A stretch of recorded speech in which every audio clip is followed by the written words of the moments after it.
morning. Welcome back to a little small talk and a little tea sipping with Stacy. Thank you. Thank you. You too. May I have napkins? I'm sorry? Napkins, please. Thank you. You too.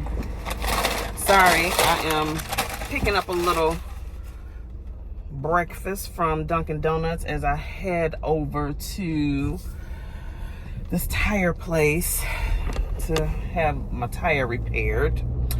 But anyway, welcome back. I hope that everything has been well with you and you've been sipping tea. I hope you haven't burnt your tongue or your lips sipping this tea on P. Diddy.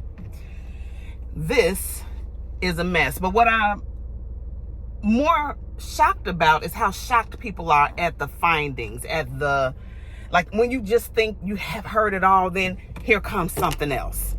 So he was arrested at his hotel in New York, I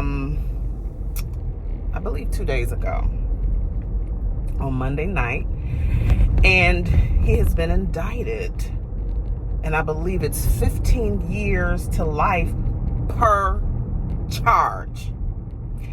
He has requested bail, and that bail has been denied. And when I tell you that there is no, I don't want to say better in a good way, but there is no better visual about karma, about when the chickens come home to roost, which is the same thing as karma. I mean, like, there's just no better visual for the world. Because if you thought that life was a joke, the laugh is on you. The joke is on you. You cannot do what you want to do in this life. You cannot treat people any old kind of way and not expect for it to come back to you.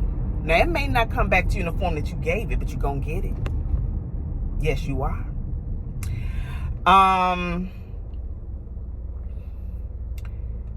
He was arrested. He was denied bail. He's up for 15 years to life per account of wrongdoing, as I said. And word is, when they raided his home, and I don't know if this occurred when they raided his home over the summer, a few months ago, and they got the videos and all this other stuff, or if this was a more recent warrant that they had gone and searched his property. But they found 1,000, not figuratively, literally 1,000 bottles of lubrication.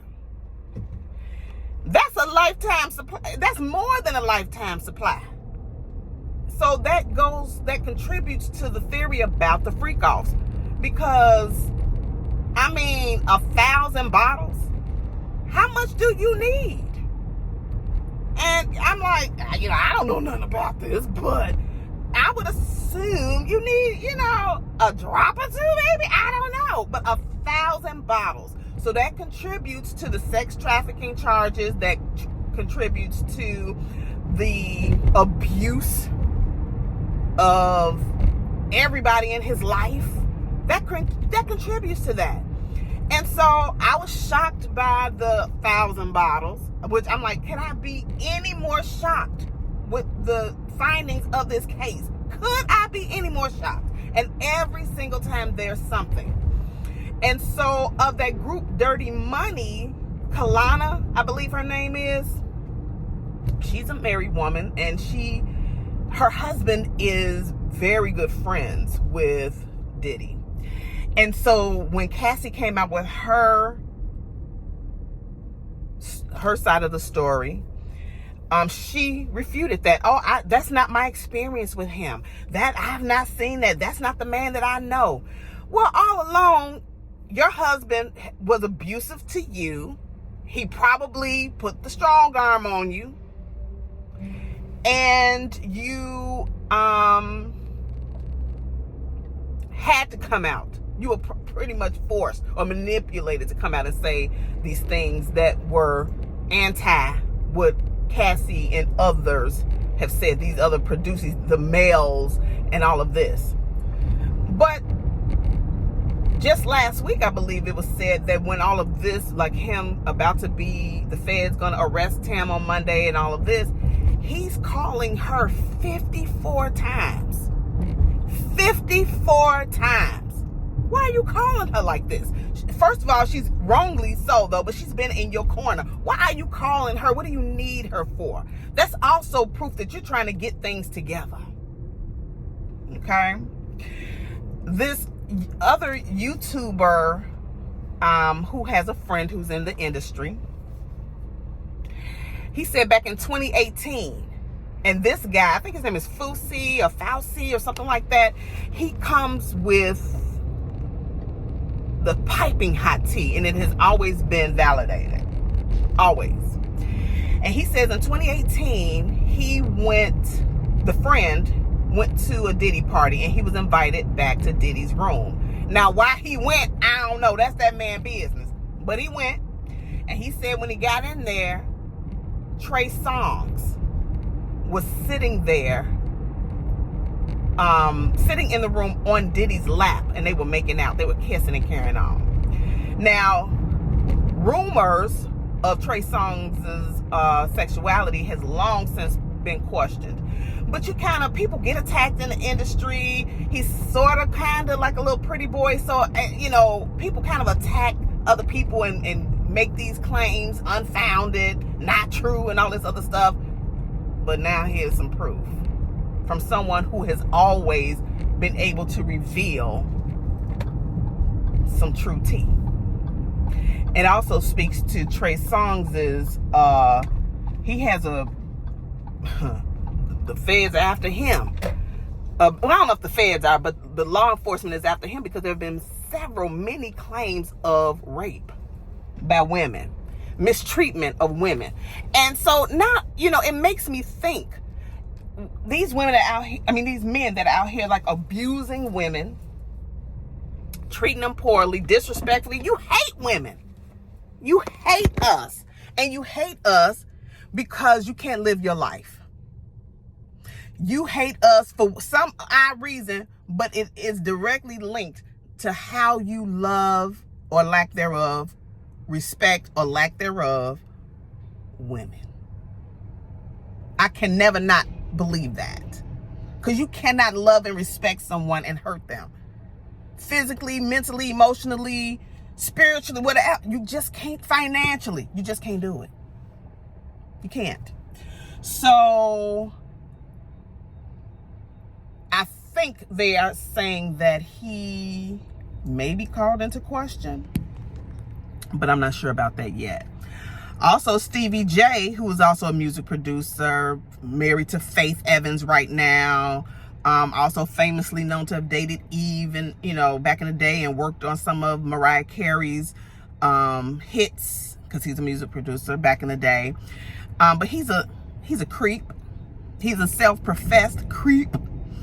And so he has been in the industry and been friends with Diddy as well. What comes to find out that he actually sold Diddy out. He befriended him after all of the explosion of Cassie and all this other stuff. He befriended him, maintained friendship, and snitched. And I need to find another word for snitch, because I think when you tell, like you're helping others, you helping bring justice into fruition and all of this, I don't think that's snitching. Snitching is such a nasty word. But he's doing that. He has done that, actually. So this Diddy thing just keeps rolling. And he deserves jail time. He absolutely does.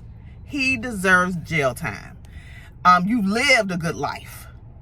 And in the process of doing that, you've ruined many others. So now you sit and you sit in what you created. Talk about laying in the bed that you made.